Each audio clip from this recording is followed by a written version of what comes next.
Дорогие мои братья и сестры, дорогие мои якутяне,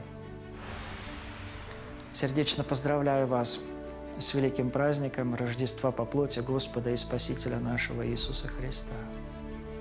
Это приветствие я шлю отсюда, из старейшего монастыря северо-востока нашей страны, старейшего монастыря нашей Якутии, из Спасского мужского монастыря.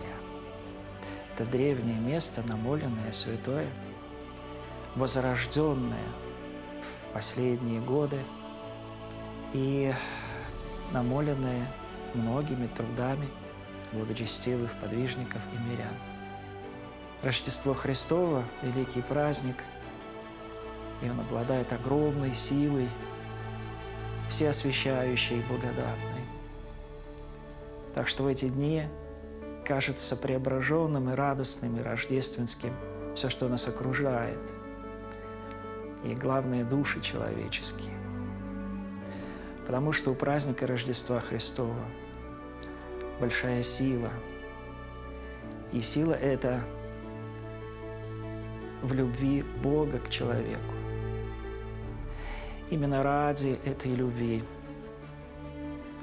Господь умаляет свое величество, исходит до образа младенца, здесь на земле рождаясь, и идет путем, через которым проводит все человечество от падения к воскрешению, спасая все человечество и человека каждого. Эти радостные и благодатные дни наполнены добрыми делами и молитвой, потому как праздник начинает новый 2022 год, и пусть благодать и радость этого праздника будет залогом хорошего наступающего года и залогом добрых дел, в основе которых будет любовь к ближнему. И еще раз поздравляю вас, дорогие мои якутяне. Будьте здравы, берегите себя и окружающих, любите ближних и дальних.